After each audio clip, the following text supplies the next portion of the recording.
Eh ben, merci Hélène pour l'organisation de cette journée et surtout la possibilité de dialoguer avec des collègues d'espaces impériaux et d'époques très différentes. C'est extrêmement stimulant. Donc voilà, comme l'a dit Hélène, moi je suis spécialiste de l'Empire espagnol et je suis surtout spécialiste des populations indigènes des Andes dans l'Empire espagnol. Ce qui m'intéresse en fait depuis le master, c'est de travailler sur la transformation des structures politiques et sociales dans les Andes. Et dans le cadre de ma thèse, je m'étais justement intéressée à en fait la manière dont les caciques, qui sont les principaux nobles indigènes, s'approprient le christianisme, c'est-à-dire non seulement les discours des missionnaires, mais aussi certaines pratiques chrétiennes pour construire leur légitimité. Et ce qui m'intéresse, c'est pas tellement la manière dont ils sont perçus par les autorités coloniales comme légitimes, mais surtout comment de nouvelles pratiques chrétiennes vont pouvoir leur permettre de continuer à être perçues comme légitimes par les populations indigènes. Donc voilà. Actuellement, je travaille sur des pratiques très particulières, des pratiques de dons, de transfert de terres et de troupeaux dans des confréries et des fabriques paroissiales. Alors, je sais que ça paraît très spécifique comme ça, mais en fait, c'est extrêmement lié à l'histoire des Andes, et notamment de l'archevêché de La Plata, que je vais vous montrer tout de suite. Donc, juste pour vous donner une idée, voici à quoi ça ressemble la vice-royauté du Pérou, qui n'est qu'une des deux grandes colonies espagnoles sur l'espace américain. Et moi, la région que je travaille, du coup, dans ma thèse, j'ai travaillé sur toute la région qui était en petits points sur la carte. Donc, vous voyez, audience de Lima et audience de Charcas. Et aujourd'hui, je vais me concentrer plutôt sur des régions rurales autour des quelques villes que vous avez représentées sur la carte qui correspondent en fait à la juridiction qui est assez floue et dont les frontières sont très peu fixes à la période coloniale, de ce qu'on va appeler l'archevêché de La Plata. Et alors, petite distinction, c'est que le nom de l'archevêché, La Plata, n'est pas le nom de la ville coloniale où il est situé, qui est Charcas.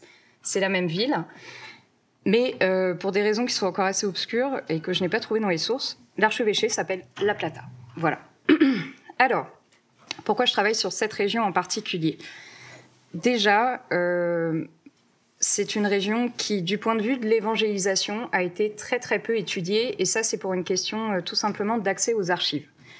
L'histoire de la Bolivie est assez compliquée, mais il y a eu toute une période où l'État a voulu nationaliser les fonds de l'Église et créer des formes d'archives nationales ecclésiastiques. Ça a été un échec et en fait, la plupart des évêchés, des évêques ont caché une grande partie des archives, ce qui fait qu'aujourd'hui, il nous reste des archives de diocèse, des archives archidiocésaines, mais qui sont très mal inventoriées, très mal connues et parfois assez difficiles d'accès. Il faut faire patte blanche pour pouvoir y rentrer.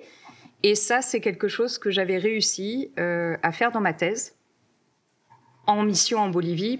Pour des raisons de santé, j'ai été bloquée en Bolivie pendant 6 mois. Et du coup, j'ai pu négocier pour entrer dans les archives ecclésiastiques. Et c'est en fait ces archives-là qui sont un peu particulières parce qu'elles m'ont permis de voir que dans cette région en particulier, les caciques avaient joui d'un pouvoir exceptionnel dans la mise en place des structures paroissiales et surtout des pratiques, des confréries et des fabriques.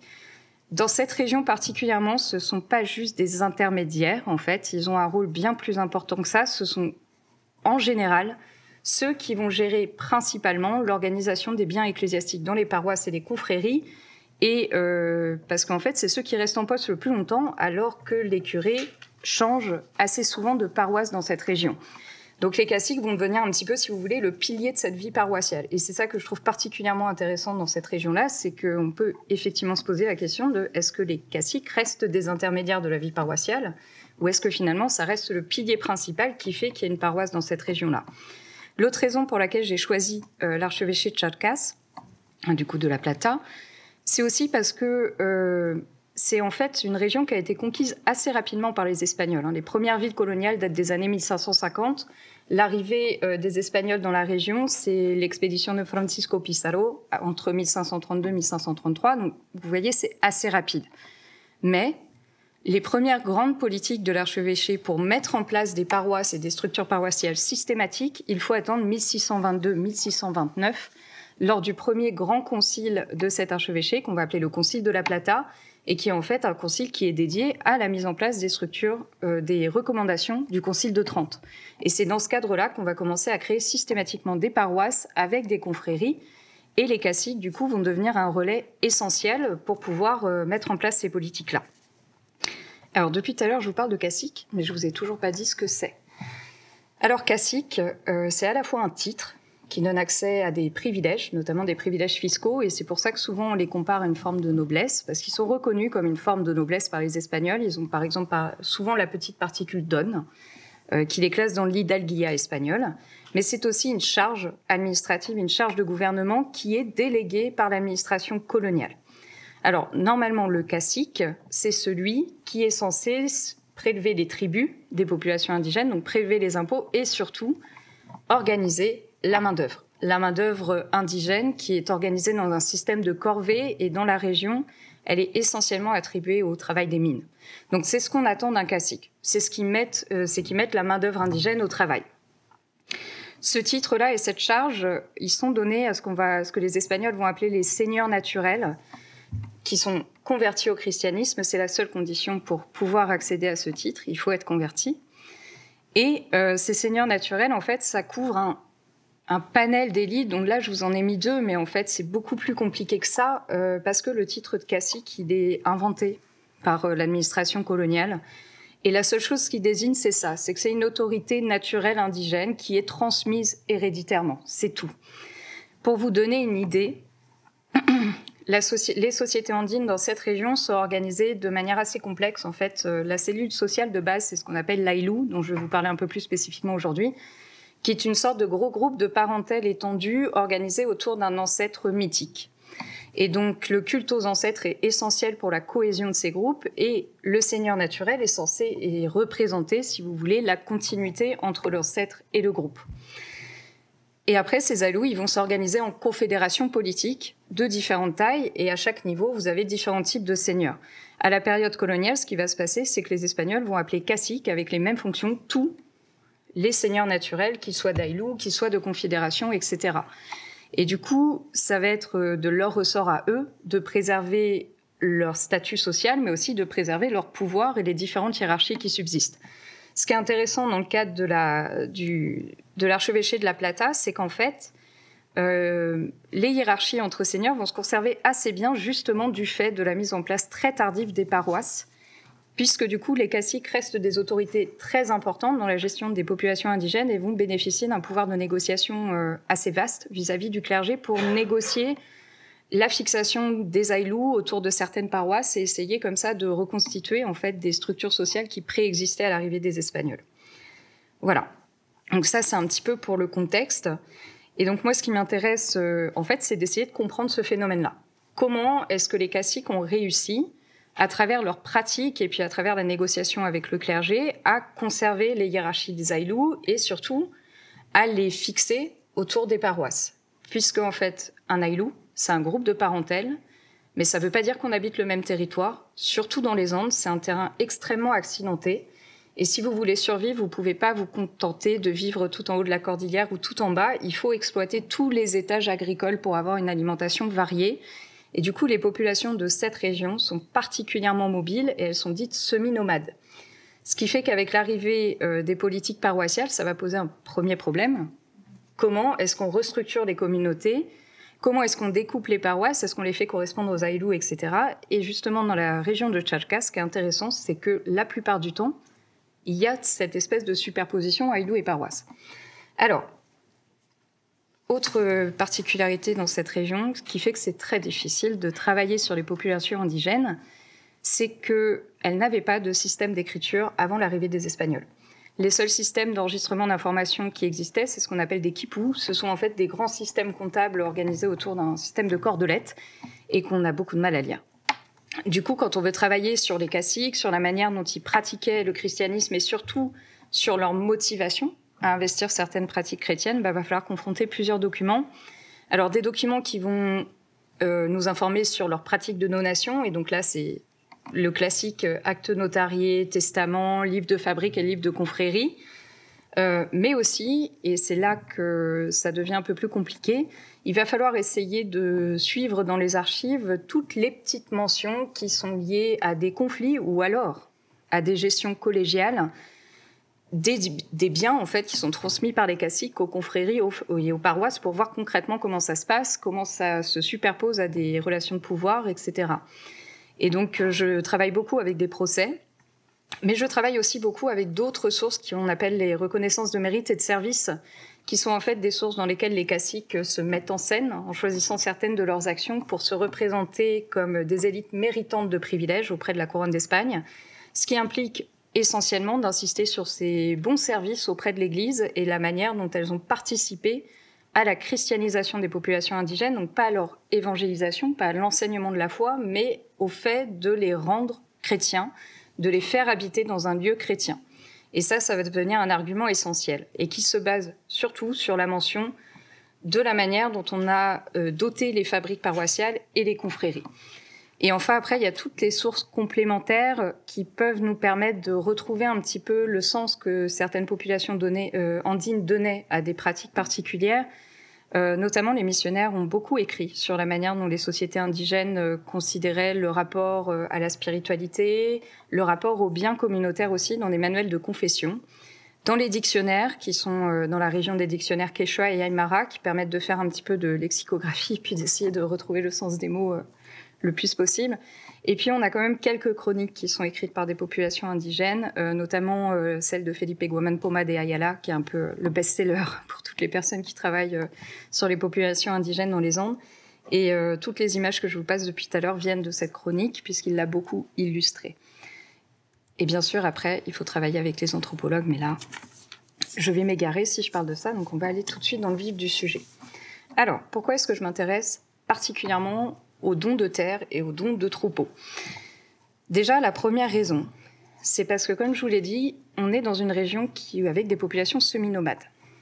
Il n'y avait pas de système de propriété individuelle dans les Andes. Du coup, en fait, la gestion des terres, des troupeaux, elle se faisait de manière collective autour des Aylous. Et donc, le transfert de terres et de troupeaux par les caciques pose un premier problème, c'est-à-dire le statut des biens. Eux présentent ça comme des dons personnels, mais en fait, c'est beaucoup plus compliqué que ça. Et transférer ces biens dans la paroisse, ça veut dire très souvent transférer en fait d'anciennes ressources communautaires dans de nouvelles structures. Ensuite, la deuxième raison, c'est que le transfert de troupeaux et de dons, c'est quelque chose qui était déjà... en tout cas, l'utilisation de troupeaux et de dons pour créer des liens avec les populations indigènes, c'est quelque chose qui existait déjà dans les Andes avant l'arrivée des missionnaires et qui s'inscrivait dans ce qu'on appelle le système de la prodigalité seigneuriale. Alors, en gros, dans les sociétés andines, la place de chacun dans la société est déterminée par des réciprocités de services, donc que l'on doit à son groupe, notamment à son Aylou. Chacun, en fonction de son âge, de son genre, de son statut social, doit un certain nombre de services au groupe pour pouvoir faire en sorte que la communauté exploite bien ses ressources et puis surtout se reproduise. Dans ce cadre-là, les seigneurs, en fait, en tant que représentants symboliques des ancêtres, avaient été dotés d'une force surnaturelle qu'on appelle le kamak ou le kamaken. C'est une sorte de force vitale qu'on attribue aux ancêtres qui est essentiellement liée à des pratiques de rituels de fertilité, par exemple, et de reproduction des ressources. Alors concrètement, qu'est-ce que ça veut dire quand on est un cacique ? Ça veut dire qu'on a des obligations vis-à-vis des groupes qu'on administre. Parmi ces obligations, il y a la nécessité de pourvoir à toutes les offrandes et à l'organisation du culte aux ancêtres matériellement, c'est-à-dire que c'était au cacique de s'assurer qu'il y ait tout ce qu'il faut pour que le rituel se passe bien. Et puis, il y a aussi une forme de prise d'assistance aux personnes qui sont considérées comme démunies dans le groupe. C'est ce qu'on va appeler en quechua les waksha. Alors, waksha, c'est un terme un peu hétéroclite qui date vraisemblablement de la période coloniale, mais qui couvre en fait toutes les personnes qui ne peuvent pas vivre d'elles-mêmes et qui ont besoin de la solidarité du groupe pour survivre, les veuves, les orphelins, les personnes handicapées, les personnes âgées, etc. Et le rôle du Seigneur dans ce cadre de l'assistance, c'était de faire en sorte que les biens collectifs, qu'on appelait des biens sapsi, puissent être mis au service de ces waksha, en échange du fait que ces waksha travaillent ces biens ponctuellement pour rendre service à la communauté. Ce qui fait qu'on, dans ce système de prodigalité, en fait, qui est essentiel à la légitimité des caciques, pour rester légitime et perçu comme légitime, il faut faire ces deux choses-là. Il faut pourvoir matériellement au culte, et puis il faut s'assurer d'une forme de solidarité et d'assistance aux personnes démunies du groupe. Ok ? Alors du coup, ça, ce sont des fonctions qui, en fait, vont être reprises par certaines institutions chrétiennes. Et à la période de l'évangélisation, il y a tout un moment où se pose la question de comment va se reformuler finalement la pratique de la prodigalité pour les seigneurs. Alors, déjà parce que la première chose qui remet un peu en cause ce système de relations de service entre le seigneur et ses administrés, c'est tout simplement que l'évangélisation dans la région, je vous l'ai dit, elle se passe par la création de villages qui sont sur le modèle urbain espagnol et qui sont systématiquement associés à une paroisse. C'est ce qu'on appelle le processus de réduction. Ça implique des déplacements massifs de population, en fait. Alors, du coup, ça pose la question de ces biens communautaires, les SAPSI, qu'est-ce qu'ils deviennent ? Les administrations espagnoles, et notamment le clergé, a beaucoup écrit sur cette question-là. Ça a été un problème qui a été relevé assez vite. Et du coup, il y a une institution qui a été créée qui s'appelle les caisses communautaires, Cajas de Comunidad, qui sont censés regrouper tous les biens SAPSI et toutes les ressources du groupe. Le problème, c'est qu'en fait, elles sont associées aux paroisses et aux villages. Or, toutes les populations d'un même Aïnou ne sont pas nécessairement associées à la même paroisse. Et puis, autre problème, c'est qu'Cajas de Comunidad ne sont pas administrées par les seigneurs ni par les populations indigènes. Elles sont administrées par un officier espagnol qui, très souvent, habite en fait dans les villes coloniales qui sont très très loin et n'a pas le droit d'habiter dans le pueblo. Ce qui fait qu'en fait, on le sait par les sources coloniales, parce que ça, c'est quelque chose qu'on retrouve dans tous les procès. En fait, l'accès aux cajas de comunidad, il est quasiment impossible. À chaque fois, il faut faire des démarches judiciaires interminables pour pouvoir avoir accès aux biens. Du coup, il y a quand même une grosse historiographie à travailler sur la manière dont les biens communautaires avaient pu subsister dans les sociétés andines en dehors de ces cajas. Donc là, je vais juste citer quelques collègues si jamais ça vous intéresse. Les deux principales collègues qui ont travaillé sur cette question-là, c'est Marina Zuloaga Rada et Maria Carolina Jurado, qui ont travaillé justement spécifiquement sur les régimes fonciers et la manière dont les populations indigènes avaient continué à inscrire des terres dans des ressources collectives. Pour Marina Zuloaga Rada, ça se passe essentiellement à travers les biens qui sont associés aux fabriques paroissiales. Et Ariel Moronet a travaillé un petit peu sur la manière dont les seigneurs avaient pu perpétrer la mémoire des ancêtres de l'Aïlou et donc conserver leur pouvoir. Moi, là-dedans, ce qui m'intéresse, c'est d'essayer de voir, en fait, finalement, comment les deux se conjuguent, comment est-ce qu'on a ce rôle des seigneurs social qui se perpétue et de quelle manière, finalement, les fabriques et les confréries peuvent aussi servir à la reformulation de biens SAPSI. Voilà. Alors... Du coup, ce que je vais vous présenter là, c'est vraiment des pistes de recherche et le début d'un projet que je suis en train de mener dans le cadre d'un énorme projet qui s'appelle Amérique Animale, qui s'intéresse à la colonisation de l'Amérique à travers les animaux européens. Et notamment, c'est pour ça que je me suis intéressée à cette question-là, la question des troupeaux devient centrale et de leur gestion devient centrale. Alors, je vous l'ai dit tout à l'heure, le système de prodigalité, il couvre l'organisation matérielle du culte, mais aussi l'assistance à des personnes démunies.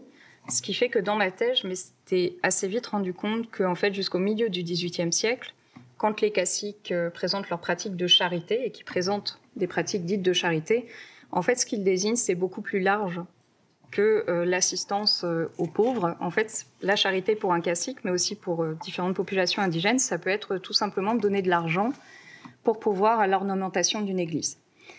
Du coup, ça se comprend assez bien quand on pense à la manière dont les populations indigènes se représentaient en fait le rôle de la générosité du Seigneur à la communauté, le fait qu'il gère le culte, mais aussi qu'il s'occupe des plus démunis. Et on va retrouver à chaque fois ces deux choses-là dans les pratiques de dons que les caciques font à des fabriques ou qu'ils font à des confréries, et qui sont systématiquement du coup présentés comme de la charité, mais vous voyez bien qu'on est dans quelque chose d'un peu plus hybride finalement, qui conserve une forme de continuité avec ce qui se faisait avant.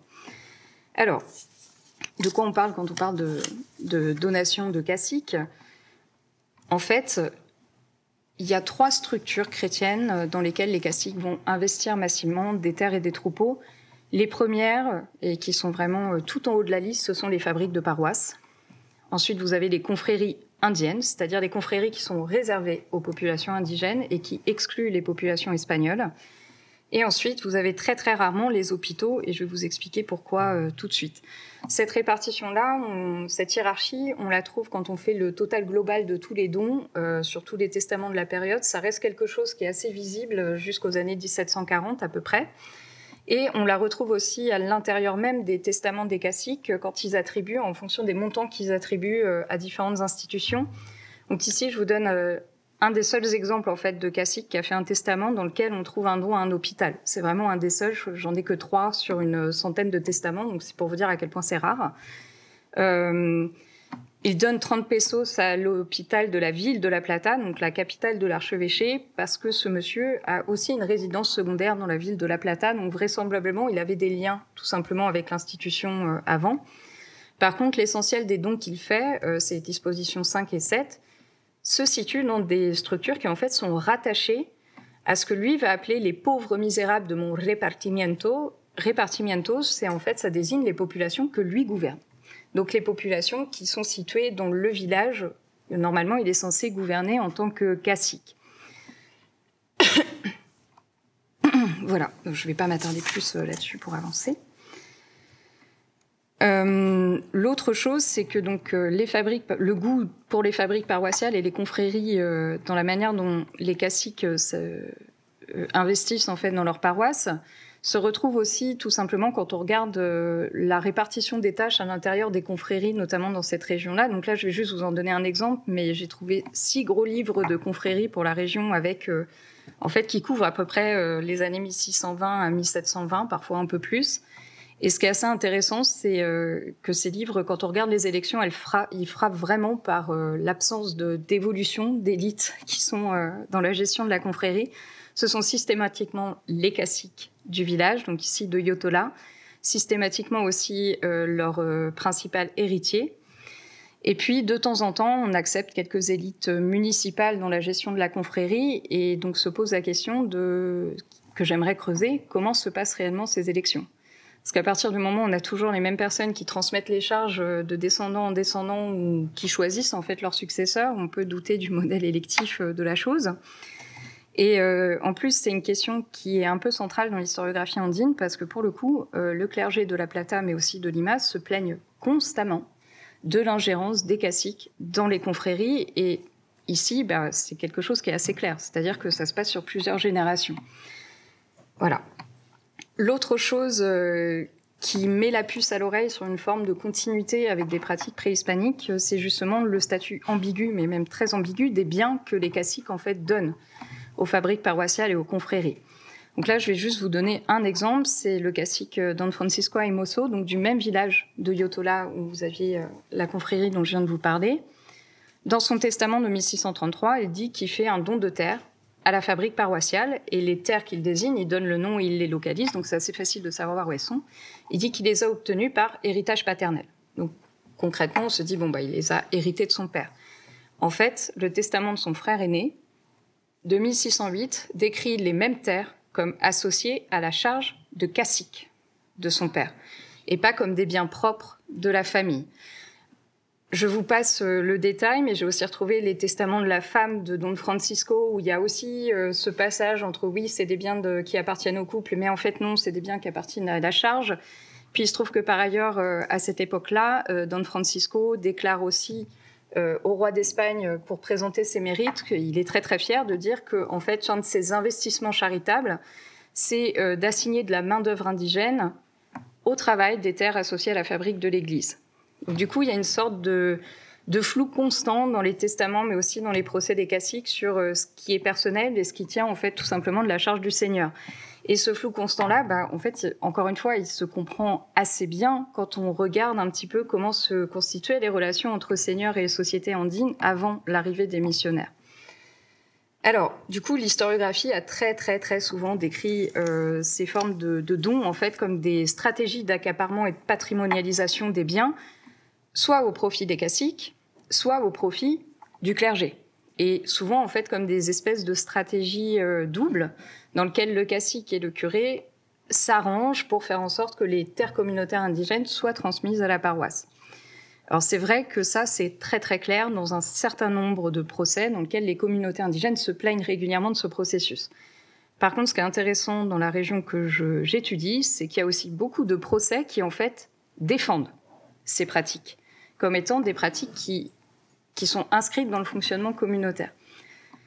Alors, en plus, il y a aussi d'autres signes qui font que ce flou entre bien propre et bien des confréries et des paroisses, il a l'air d'être relativement accepté dans certains cas. Donc là, je vous montre juste un extrait de testament dans lequel un cacique, donc le cacique de Huata, déclare qu'il a une dette envers la confrérie de l'église. À qui il a emprunté 48 pesos pour acheter du matériel pour entretenir ses terres agricoles. On se dit, pourquoi pas? C'est pas tout à fait logique, mais pourquoi pas? Et donc, bien sûr, il décide qu'il va acquitter sa dette, mais en plus, il fait aussi un don en plus à la confrérie qui présente comme une rétribution. Et ce terme de rétribution, en fait, on le retrouve dans quasiment tous les testaments de caciques de la période. Quand ils font des dons à des confréries ou des paroisses, on n'utilise pas le terme de don, on utilise le terme de rétribution ou restitution. Ce qui implique qu'il y a une forme de dette vis-à-vis de la confrérie ou de la paroisse. Et en plus, ce que j'ai découvert du coup il n'y a pas très longtemps, parce que je suis en train de faire mes bases de données, il me semble, pour l'instant, de ce que j'ai vu, que c'est quand même très très rare très très fréquent que les dons au profit des confréries ne soient pas situés dans la partie des testaments qui est réservée notamment à l'acquittement des œuvres pieuses, mais en fait sont situés dans la partie des dettes, donc dans la partie purement matérielle des transactions en fait que l'on doit, et ici du coup à la communauté. Donc ça m'a mis sur la piste quand même de plusieurs choses pour essayer de penser comment ces pratiques s'inscrivent dans la reformulation de ressources et d'appartenance communautaire. Et je vais passer très très vite parce que là c'est essentiellement des pistes de réflexion. La première chose, donc dans tout ça, en plus, ce qu'il faut mentionner, c'est que ces dons, systématiquement dans les testaments, sont aussi conditionnés à d'autres choses, et notamment, ce qui est assez intéressant dans la région, c'est qu'on va avoir deux types de dons aux pauvres qui vont cohabiter dans les testaments. Vous avez les dons, par exemple, dans le testament que je vous montrais tout à l'heure, pour l'hôpital, pour les pauvres, sans spécification. Et après, vous avez les dons à la fabrique et à la confrérie qui, eux, sont pour les pauvres du répartimiento. Et ça, c'est systématique. Vous avez toujours les pauvres générales et les pauvres indiens du répartimiento. Alors, ça, c'est une pratique qui a été très souvent dénoncée par le clergé de La Plata. Mais en fait, vous avez aussi une partie des curés des paroisses indigènes qui explique que en fait, cette superposition et cette possibilité est liée tout simplement au discours que les missionnaires ont tenu sur les populations indigènes, vu qu'ils les ont classifiées comme misérables et mineurs éternels. Et bien, tout simplement, les caciques font des dons en fait à des personnes misérables. Alors bien sûr, il y a toute une stratégie de transfert de biens, etc. Mais c'est quelque chose qu'on retrouve dans pas mal de procès aussi, où on va dire, bah oui, mais vous pouvez pas faire la charité à des pauvres précis. Et pourtant, en fait, si, parce que les populations indigènes sont des misérables. Et alors ça se retrouve encore plus quand on voit les procès qui traitent justement de l'accès aux ressources des fabriques ou de l'accès aux ressources des confréries. De très nombreux caciques, en fait, interviennent pour interdire l'accès à certaines ressources paroissiales ou de confréries à des personnalités qui sont considérées comme étrangères parce qu'elles n'appartiennent pas à l'Aïlou. Juste un exemple de procès, et après je m'arrêterai pour pas trop dépasser. C'est le procès de la paroisse et du village de San Lucas contre la paroisse de Paspaya, qui est représentée par les caciques. Les curés de Paspaya sont accusés d'empiéter sur les hameaux de la paroisse de San Lucas. Et alors, ce qui est intéressant, c'est que dans le procès, on apprend qu'en fait, les curés étaient assez d'accord. C'était juste une question de personnel. Les curés de San Lucas n'arrivaient pas à s'occuper des hameaux. Et donc, ceux de Paspaya étant plus proches, ils s'en occupent. Le problème, c'est que les caciques sont complètement contre, parce que ça porte préjudice à l'intégrité de la confédération d'Aïlou, notamment parce que les curés de Paspaya marient des femmes des Aïlous de San Lucas avec des hommes de la paroisse d'à côté. Alors, ça fait des gens en moins, mais surtout, pour nos caciques, qui vont justifier leur plainte en disant « Mais oui, mais ça me fait surtout de la main-d'œuvre en moins pour entretenir la fabrique paroissiale. Et donc, si vous mariez des gens en dehors de ma paroisse, et du coup, ma paroisse s'appauvrit. » Et ça, c'est un argument qu'on retrouve, mine de rien, assez souvent aussi. Tout simplement parce que la gestion des biens des paroisses se faisait essentiellement par les caciques Et puis avec surtout des pouvoirs sur les ressources indigènes et les populations indigènes qui ne sont pas intégrées dans le droit colonial et qui participent en fait à une forme de reformulation des structures de pouvoir des sociétés andines. Donc là où je veux m'arrêter, c'est que ces pratiques de dons aux fabriques et aux confréries, pourquoi les caciques se les approprient aussi vite? C'est parce que c'est avant tout des outils de légitimation et de gouvernement pour eux. Ça leur offre la possibilité de performer la prodigalité ou la générosité dans des formes de réciprocité de service entre seigneurs et communautés indigènes qui sont christianisées finalement et qui donc sont aussi acceptables dans la nouvelle société coloniale. Mais ça leur permet aussi de participer à la reconfiguration des ressources et des appartenances communautaires. Et ça, c'est le point clé. Par contre, ce que j'aimerais essayer de voir, c'est à partir de quel moment ces pratiques-là commencent à ne plus être tolérées par les populations indigènes, puisque de toute façon, ça va introduire en fait de nouvelles relations de service, puisque on va passer de structures qui géraient en fait ces transferts comme une forme de service à une forme de devoir qui incombe à tous les chrétiens normalement. Et on va avoir de plus en plus d'élites concurrentes. Et les caciques vont perdre en fait cette espèce de privilège de la prodigalité, si vous voulez. Et puis surtout, ça transfère ces biens en fait dans des structures qui sont gérées collectivement par différentes élites indigènes et un curé. Et donc se pose la question de savoir à partir de quel moment finalement les caciques ne seront plus légitimes et pourquoi est-ce qu'ils ne seront plus légitimes à intervenir dans ces structures. Alors pour l'instant, ce qui est intéressant dans la région, c'est que ça apparaît d'être assez tardif, puisque la plupart des procès que j'ai trouvés datent des années 1760. Donc il y a aussi la question de pourquoi ça a duré aussi longtemps, qu'est-ce qui fait que ça a pu être toléré et créer du consensus aussi longtemps. Voilà, je m'arrêterai là.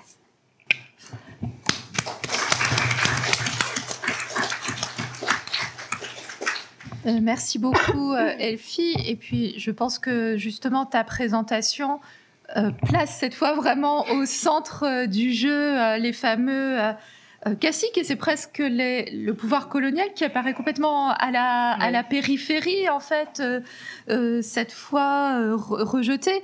Et alors, justement, peut-être une première question, et puis après, je laisserai la parole à la salle. Est-ce que c'est pas à ce moment-là le prêtre aussi qui est au final presque plus l'intermédiaire entre ces qu'on déplace alors justement aussi ces prêtres, parce que je sais qu'il y a moi je suis pas spécialiste du monde espagnol, de l'Amérique en tout cas, mais que il y a aussi toute une question de nationalité aussi au sein du clergé entre les créoles et les espagnols.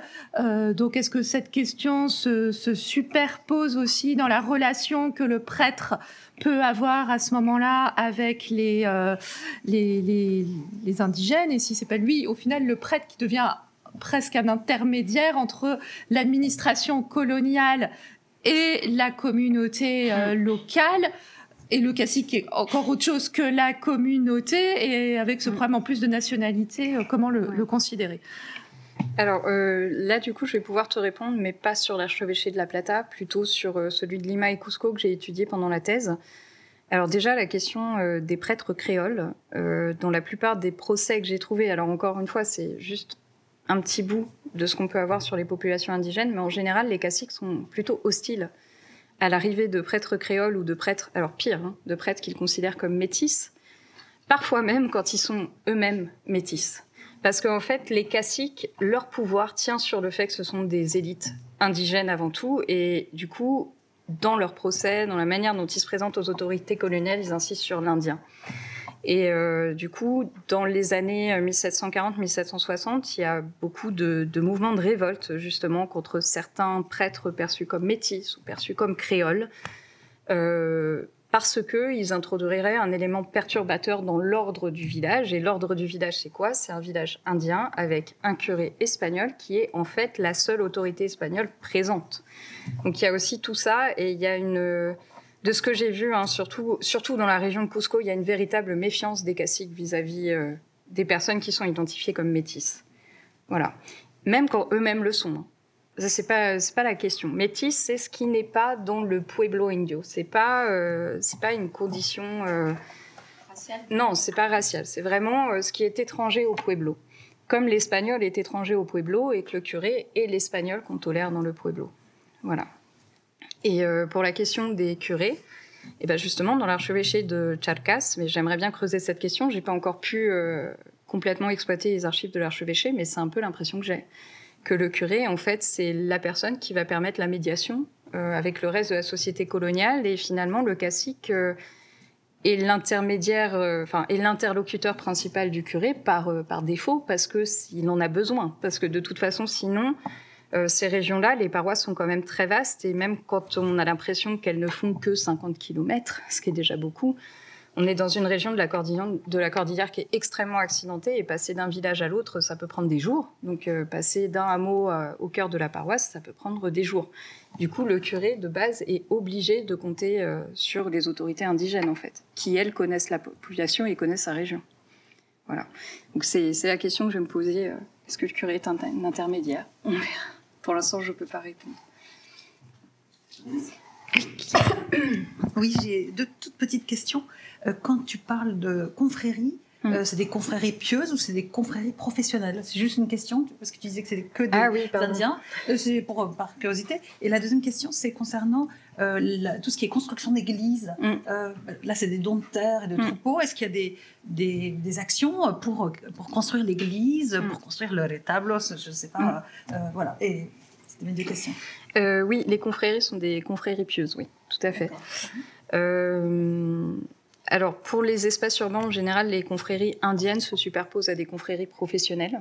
Mais pour les villages, c'est pas le cas. C'est vraiment, en général, chaque village a, dans la région que j'étudie, maximum 2 confréries. Voilà, c'est le maximum. Et ensuite, évidemment, les caciques ont beaucoup de pouvoir, notamment dans cette région-là, parce que c'est eux qui ont la plupart des ressources pour construire des églises. Alors, ce qui fait que les caciques sont importants pour la construction des églises, c'est pas seulement l'accès aux terres, c'est surtout l'accès à la main-d'œuvre. Sans caciques, pas d'accès à la main-d'œuvre indigène. Et donc, du coup, nécessairement, c'est aussi pour ça qu'ils sont importants dans la mise en place des paroisses, c'est que c'est pas juste, c'est vraiment des acteurs proactifs. En fait, ils sont là pour faire en sorte que ça se passe bien. Quel est l'intérêt qu'eux y trouvent ? C'est justement d'essayer de négocier finalement les juridictions paroissiales et d'essayer de conserver le pouvoir qu'ils avaient sur les populations andines aussi. C'est un moyen de le faire. Voilà. Est-ce qu'il y a d'autres questions ? Oui, Juliette ?